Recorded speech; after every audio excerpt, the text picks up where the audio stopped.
श्री शिवाय नमस्तुभ्यम। हर हर महादेव। दोस्तों, आप सभी लोग जानते हैं कि 19 जुलाई 2024 को पड़ रहा है शुक्रवार प्रदोष व्रत। दोस्तों, यह जो प्रदोष व्रत है आषाढ़ महीने में पड़ने वाला सबसे बड़ा व्रत है, क्योंकि यह व्रत सावन महीने के कुछ दिन पहले ही पड़ रहा है, जिसका बहुत ही बड़ा और विशेष महत्व होता है। और ऐसा दिन पूरे साल में सिर्फ एक ही बार आता है।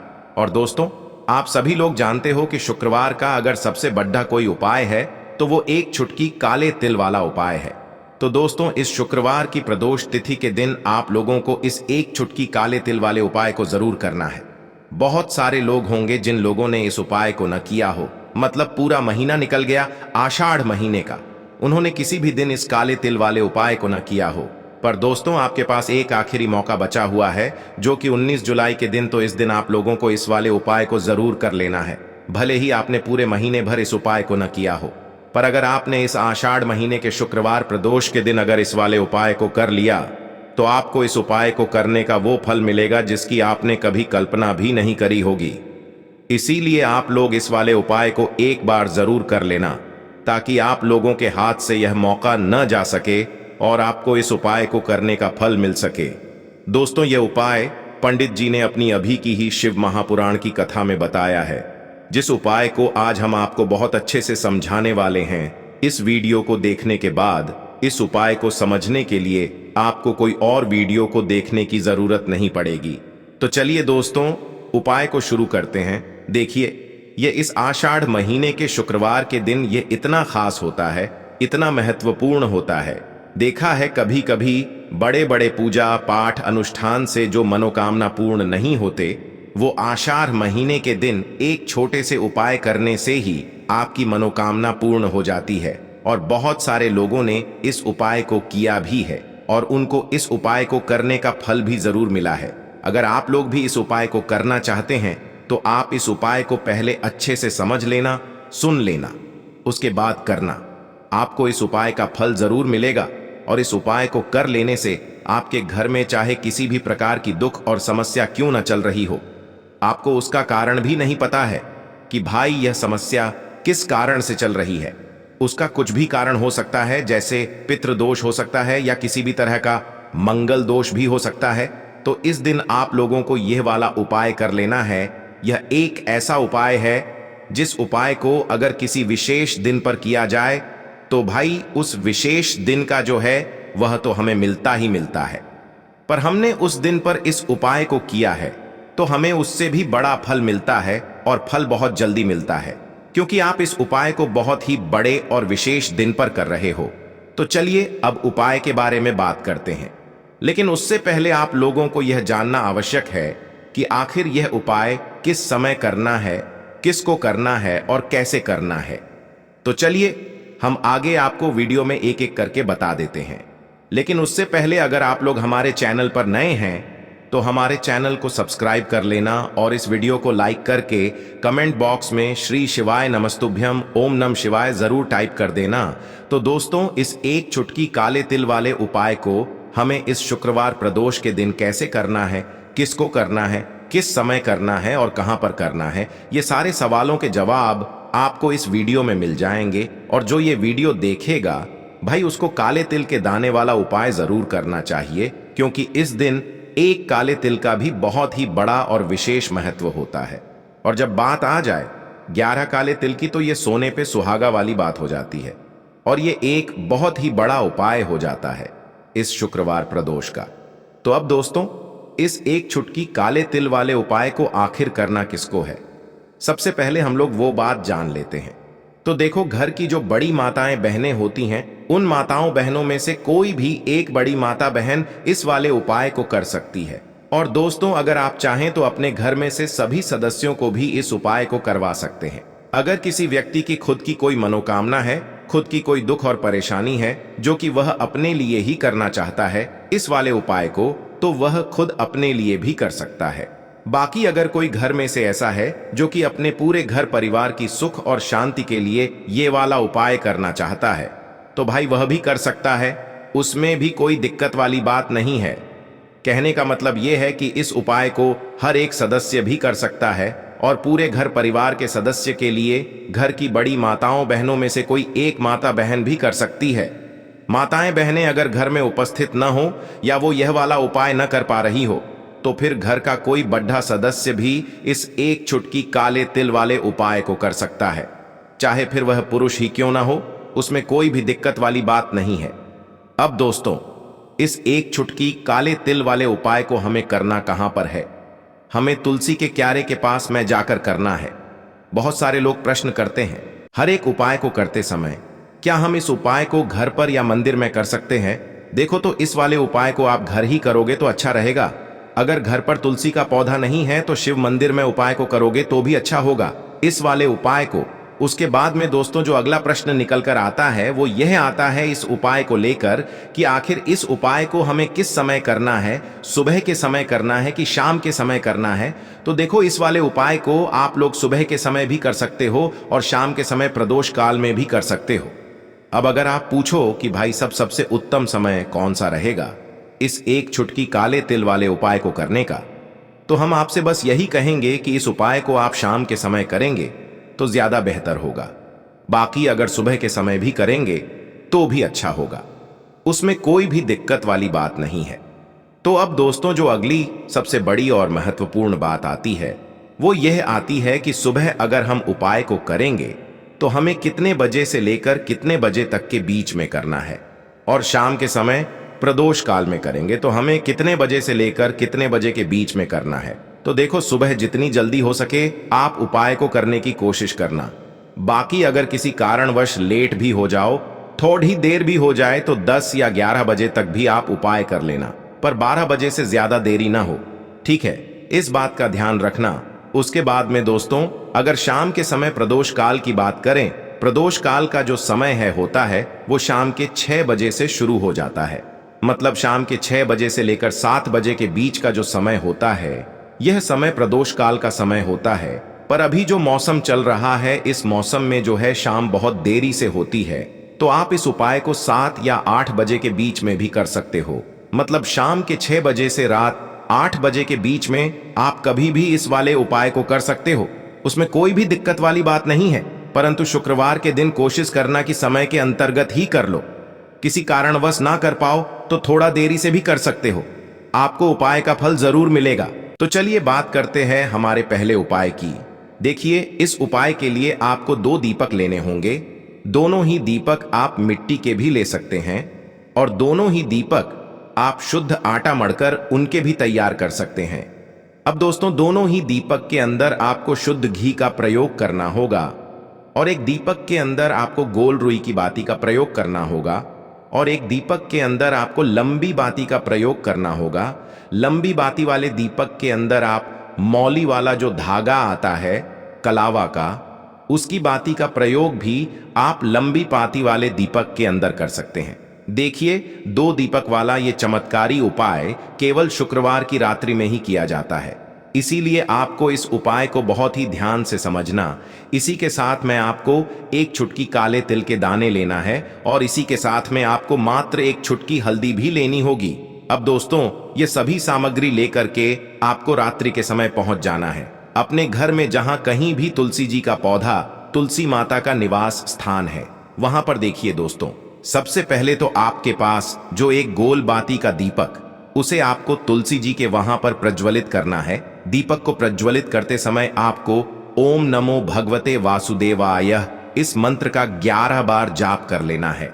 अब देखिए दोस्तों, आप जो एक चुटकी काले तिल के दाने लेकर के आए हैं उन्हें आपको अपने सीधे हाथ में रखना है और जो आपने गोल बाती वाला दीपक प्रज्वलित किया है माता तुलसी जी के वहां पर, उसके ऊपर से आपको इन एक चुटकी काले तिल को गड्ढी की दिशा में घुमाना है। आपको अपना नाम और अपनी गोत्र को बोल देना है और फिर आपको इन काले तिल को उससे जलते हुए दीपक के अंदर डाल देने हैं। देखिए, काले तिल भगवान विष्णु के पसीने से उत्पन्न हुए हैं और जब भी हम यह दीपक नवमी की रात्रि में प्रज्वलित करते हैं तो इससे हमें हमारे कर्ज में राहत मिलती है, हमारे जीवन में धन प्राप्ति के नए नए मार्ग खुलते हैं, हमारा अगर कोई भी कार्य रुका हुआ है तो वह भी परिपूर्ण होता है।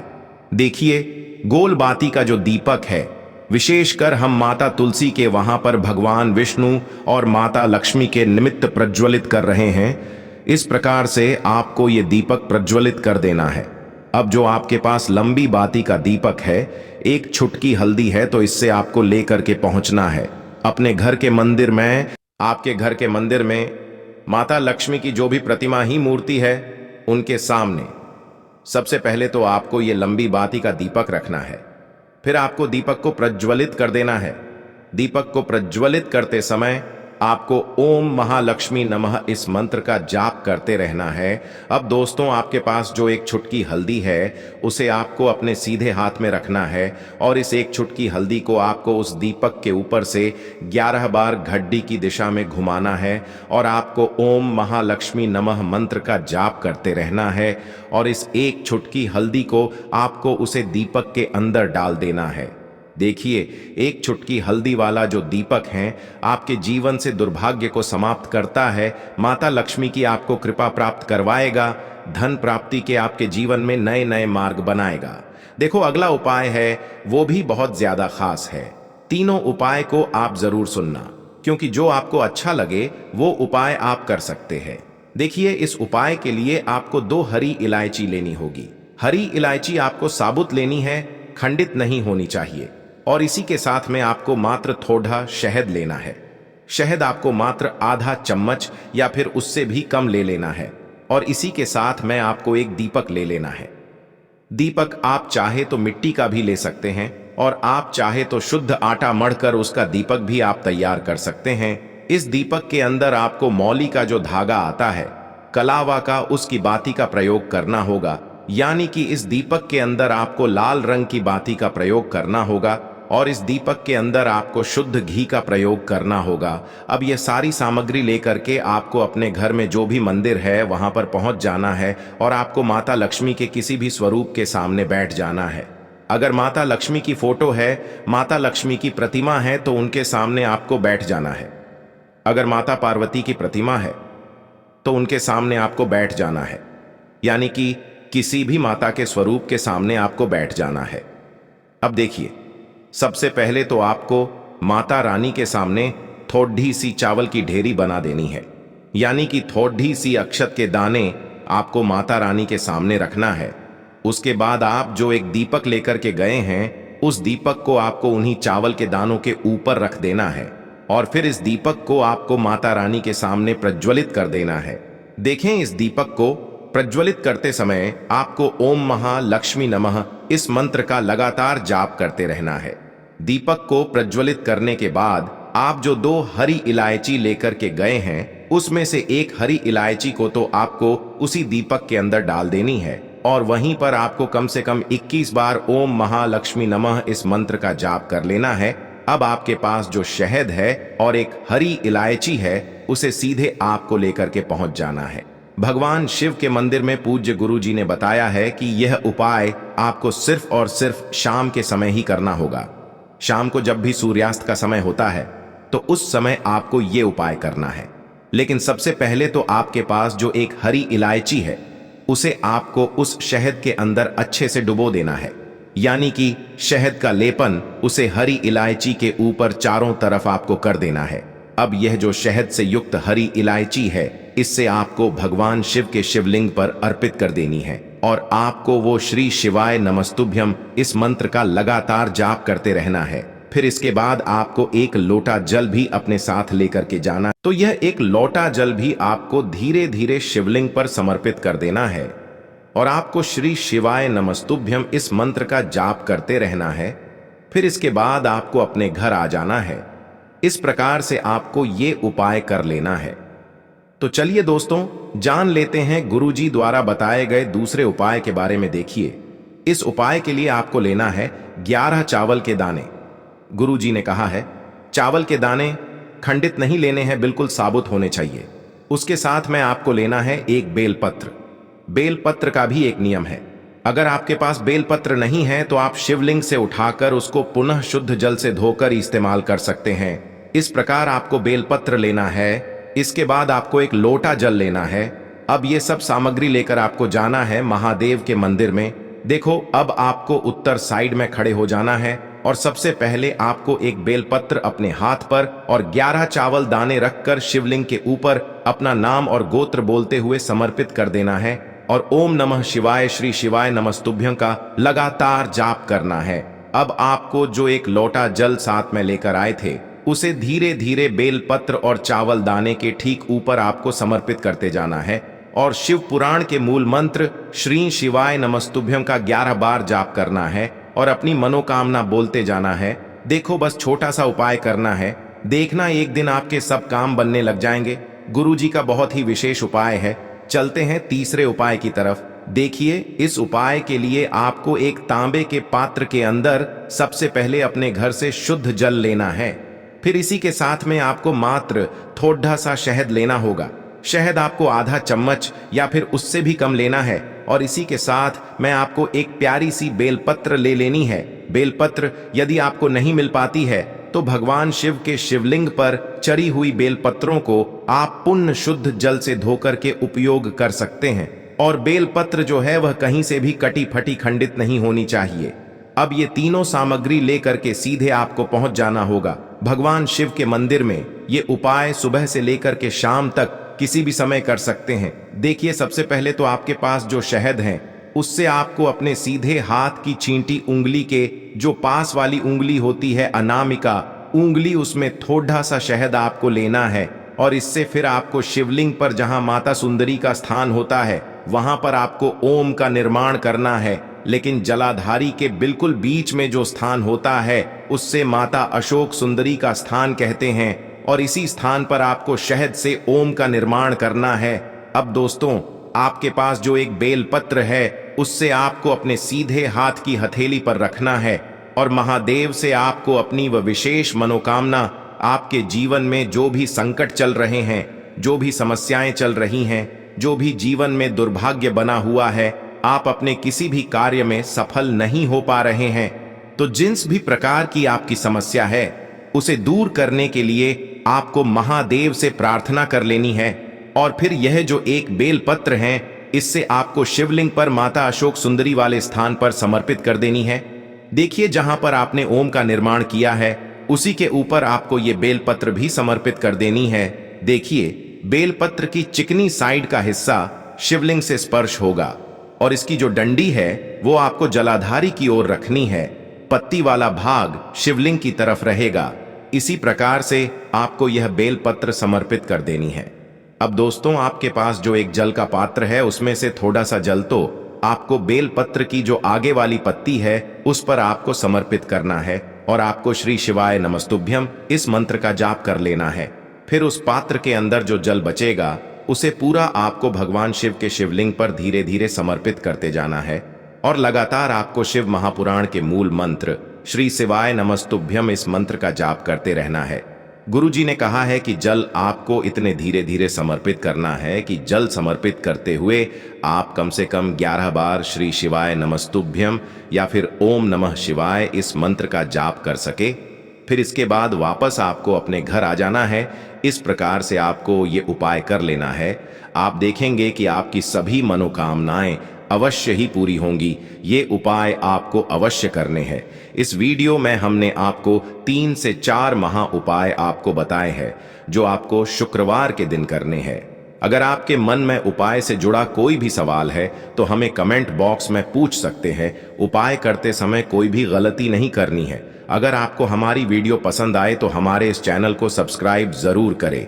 हर हर महादेव। ओम नमः शिवाय। श्री शिवाय नमस्तुभ्यं।